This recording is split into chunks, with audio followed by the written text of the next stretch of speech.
Bright star would I were steadfast as thou art ही John किट्सची त्याच्या आयुष्यातील शेवटची कविता, ज्याला फक्त ब्राईट स्टार असेही म्हणू शकतो. जॉन किट्सचा जीवनकाळ 1795 ते 1821. तो प्रसिद्ध इंग्रजी रोमॅन्टिक कवी आहे.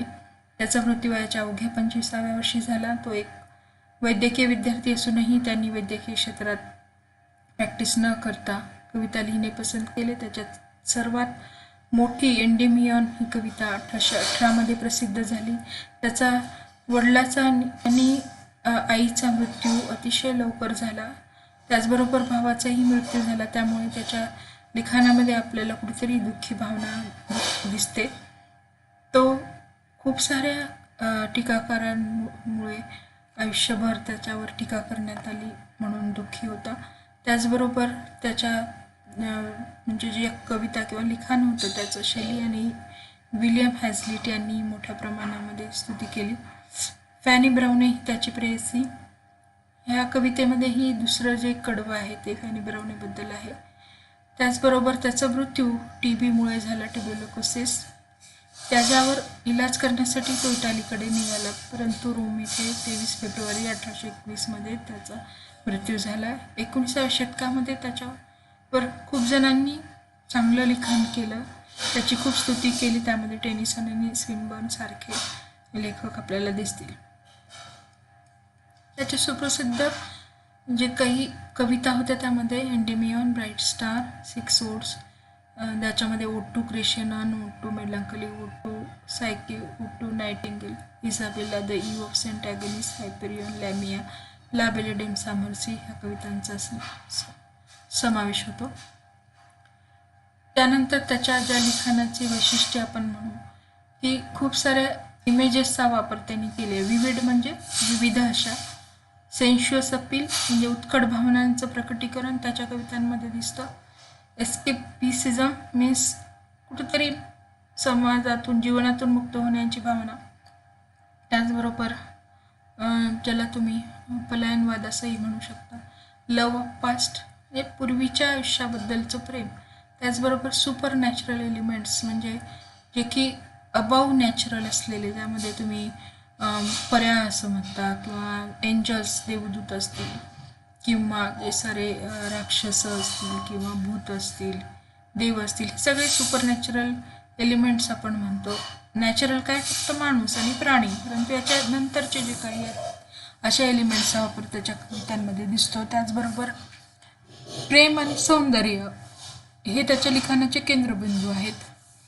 त्याचे 2 अतिशय सुंदर ओळी जगप्रसिद्ध आहेत. Thing of beauty is joy for ever आणि beauty is truth, truth is beauty, सत्यम शिवम सुंदरम ह्या ओळी आहेत. त्याचबरोबर त्याच्या लिखाणामध्ये तत्त्वज्ञानही आपल्याला दिसतं. ब्राईट स्टार ही जॉन किट्सची शेवटची कविता. त्यामध्ये 14 ओळी आहेत. त्यात 8+6 ऑक्टेव आणि सेसेट अशी रचना आहे. हे एक शेक्सपियरियन सॉनेट आहे आणि ज्यामध्ये ॲम्बिक पेंटामीटरचा वापर केलेला आहे. त्याचबरोबर ही कविता फॅनी ब्राउने ह्या प्रेयसीवर आधारित आहे. ह्या कवितेची मुख्य थीम ज्याला तुम्ही म्हणता ती काय आहे तर त्याचं प्रेम जे की अतिशय स्थिर आणि कॉन्स्टंट ज्याला म्हणतात असं प्रेमाचं त्याचं प्रकटीकरण ह्या कवितेमध्ये तो करतो. काही महत्त्वपूर्ण सिम्बॉल्स त्यांनी वापरलेले, जसं ध्रुवतारा जे की एकाच ठिकाणी स्थिर असतो ह्याचं प्रतीक आहे. त्याचबरोबर एरेमाइट म्हणजे धर्मगुरू हा कशाचं प्रतीक आहे? सॅक्रेड, पवित्रतेचं प्रतीक आहे. त्या स्नो, आता वॉटर, माउंटेन्स अशा प्रकारचे खूप सारे इमेजेस तो वापरतो. त्याचबरोबर यूज ऑफ पर्सॉनिफिकेशन, मेटाफर, लिटरेशन हे 3 आपल्याला दिसतात.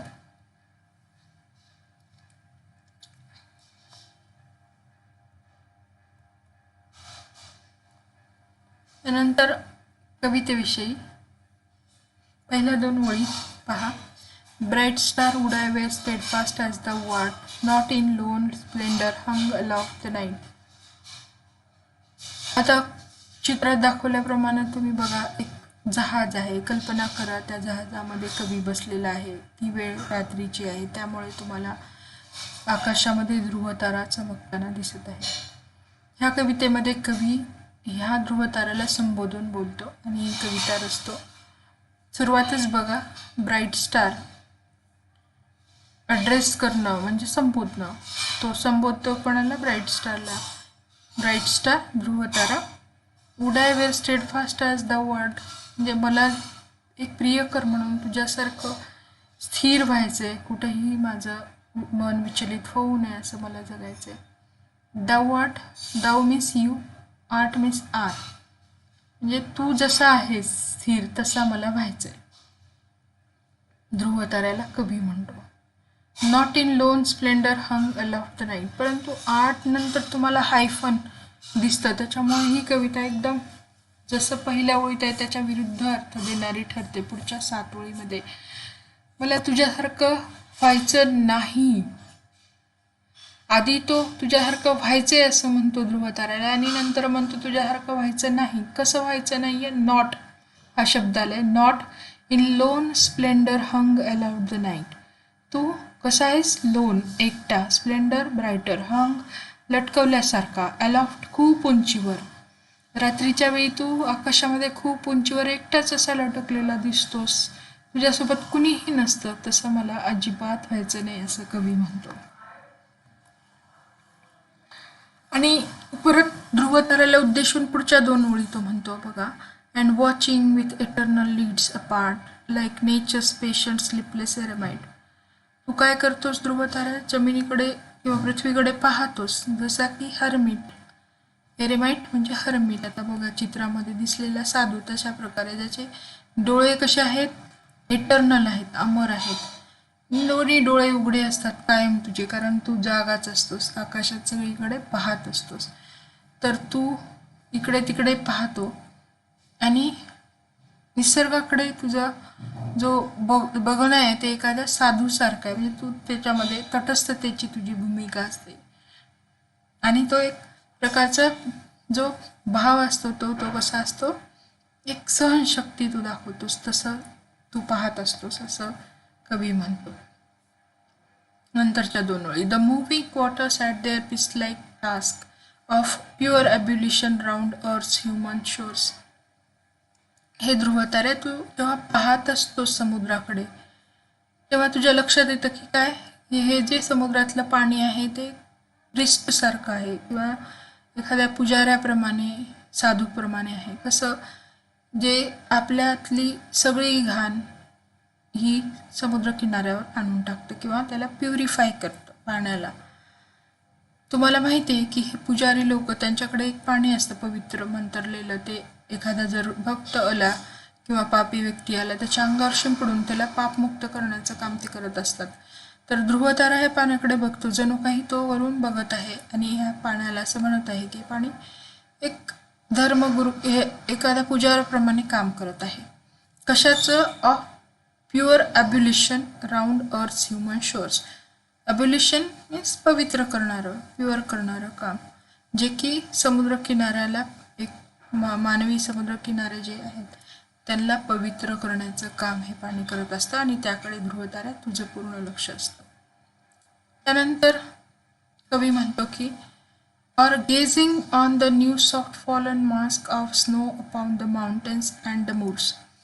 आता कवी इटालीकडे जात असताना समुद्रावर जहाजात आहे, आपण असं म्हणालो, कल्पना केली आहे, आणि तो जसजसा पुढे सरकत आहे तसतसं त्याला कधी समुद्र किनारा दिसतो, तर त्याच्यानंतर त्याला खूप मोठे असे पर्वतरांगा दिसतात, नंतर जमिनी दिसतात त्याच्या लगत, आणि तो मग ध्रुवताऱ्याला म्हणतो, हे ध्रुवताऱ्या, तू ह्याच्याकडेही टक लावून पाहत असशील ह्या टेकड्यांकडं किंवा ह्या पर्वतांकडं जे की पूर्ण बर्फानी आच्छादलेले आहेत. ऑर गेझिंग, गेझिंग म्हणजे टक लावून पाहणे.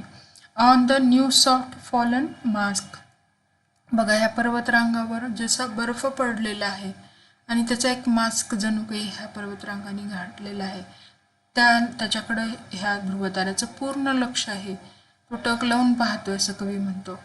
Of snow upon the mountains and the moors, किंवा तू त्या बर्फाकडे बघतोय जो की ह्या माउंटेन्सवर, पर्वतरांगांवर पडलेला आहे, मोठ्या मोठ्या ह्या मूर्सवर म्हणजे ह्या ग्राउंडवर पडलेला आहे.